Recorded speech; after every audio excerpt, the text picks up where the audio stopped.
Boa tarde, gente. Meu nome é Daniele e eu vim falar sobre a silagem de milho. O milho é a melhor opção para a ensilagem, devido às características da planta, que permite uma boa fermentação e, consequentemente, conservação do material ensilado, sendo que suas principais características para a ensilagem são o teor de matéria seca entre 30% a 35%, no mínimo 3% de carboidratos solúveis na matéria original, baixo poder tampão, boa fermentação microbiana. Isso garante uma grande eficiência alimentar, o que traz uma maior produção diária de leite, se comparando com silagem de sorgo ou cana-de-açúcar, por exemplo.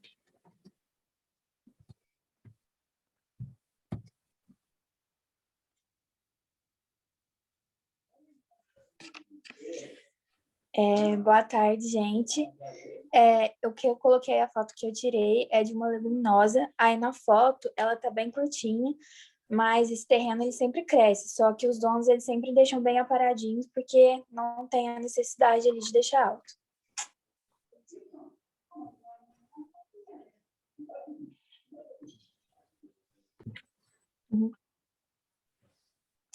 Boa tarde, gente. Boa tarde, Lute.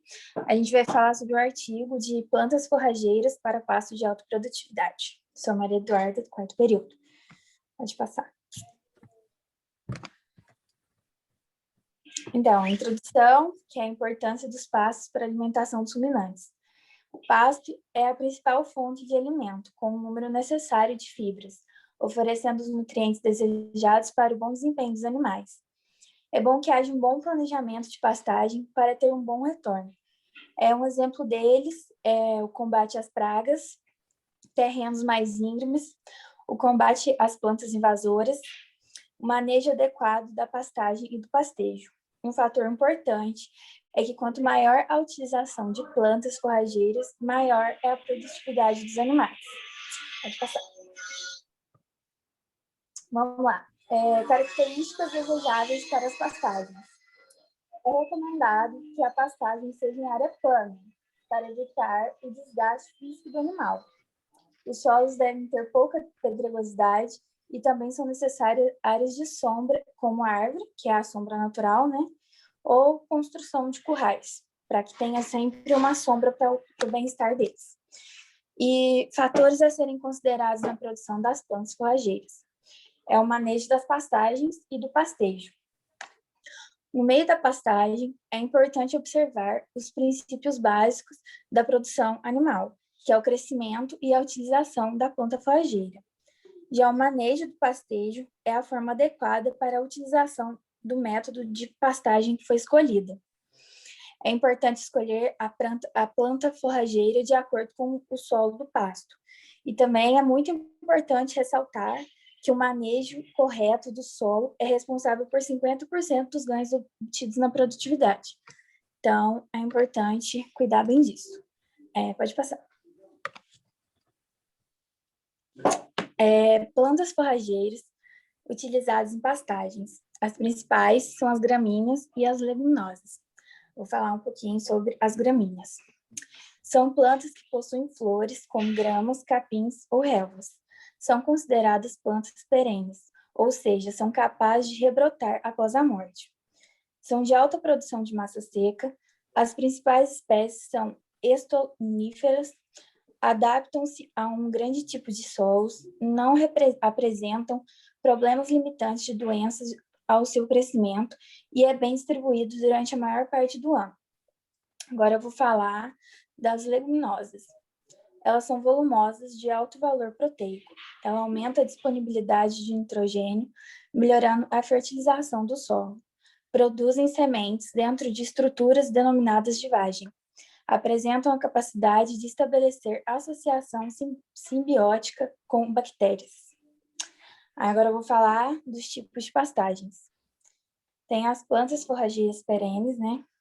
Que tem a maior produção de matéria seca no período do verão, que é o período das águas, e no inverno a sua produção é reduzida por causa das condições climáticas. Tem as plantas forrageiras anuais, que elas completam o seu ciclo em determinado período do ano, senescem e morrem. Um exemplo disso é o milho, que ela vai falar mais depois sobre ele. As plantas forrageiras de inverno, sua maior produtividade é no período da seca. As principais são trevo branco, cornichão e alfafa. São as plantas que podem conter 20% de proteína bruta. Aí agora, pode passar. Vai ter um pouquinho das fotos dela, que é das gramíneas forrageiras, as leguminosas, as plantas forrageiras perenes, as plantas forrageiras anuais e as plantas forrageiras de inverno. Pode passar. Agora eu vou falar um pouco sobre as características das plantas forrageiras para pequenos ruminantes. 17% dos produtores utilizam apenas vegetação nativa da caatinga para criar os animais, mas a maioria, cerca de 69%, utilizam a caatinga, capins e outras forrageiras, e outros 11% utilizam caatinga e plantas forrageiras cultivadas.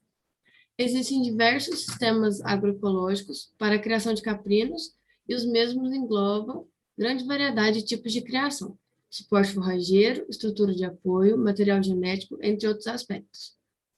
As principais plantas forrageiras utilizadas para caprinos são o capim-elefante, o sorgo forrageiro, a cana-de-açúcar e o leceno. O sorgo tem sido muito utilizado, principalmente em áreas com pouca água. O valor nutricional do sorgo é equivalente a 85% a 90% das silagem do milho. A produção de cana-de-açúcar é mais fácil em plantação e manejo. É recomendado plantar pelo menos 2 variedades, tendo um ciclo precoce e a outra um ciclo médio tardio.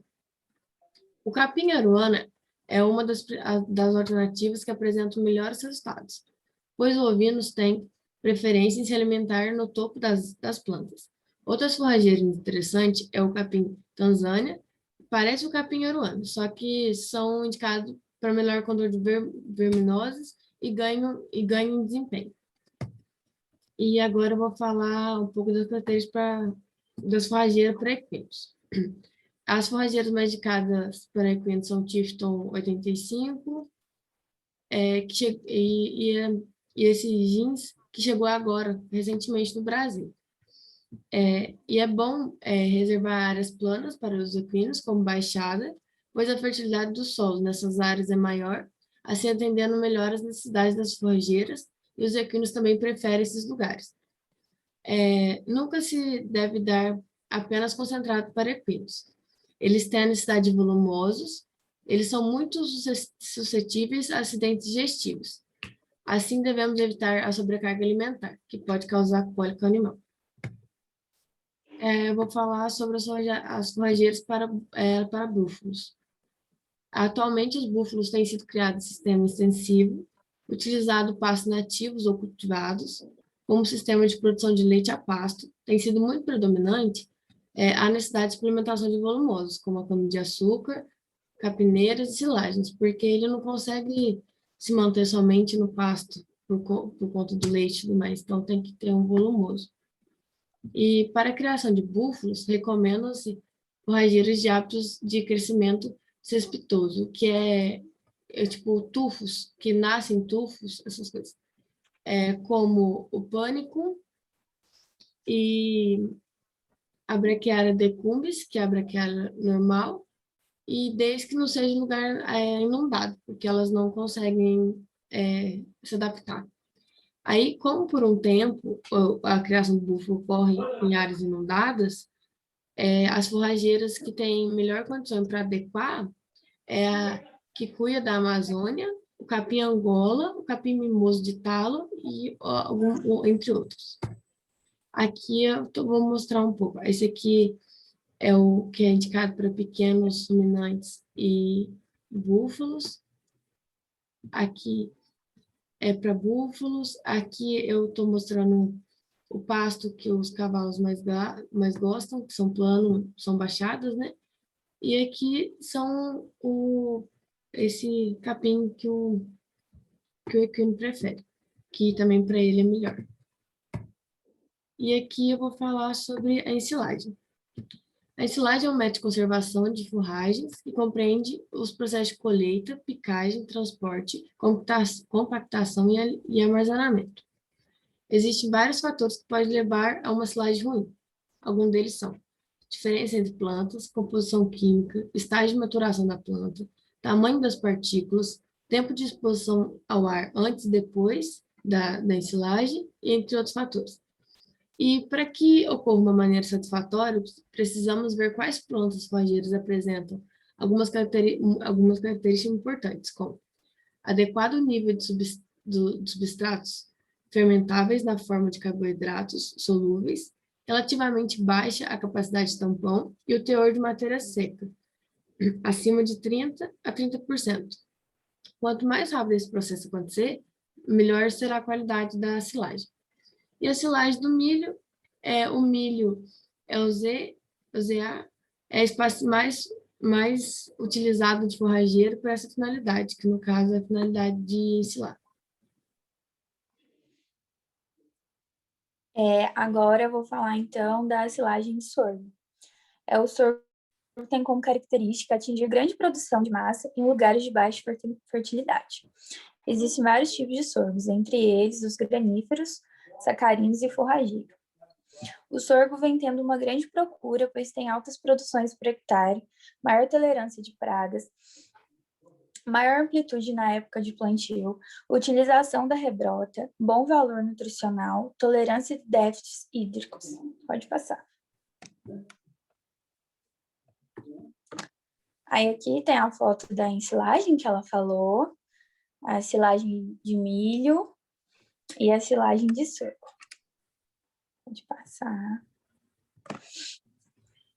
Características das plantas forrageiras indicadas para consorciação.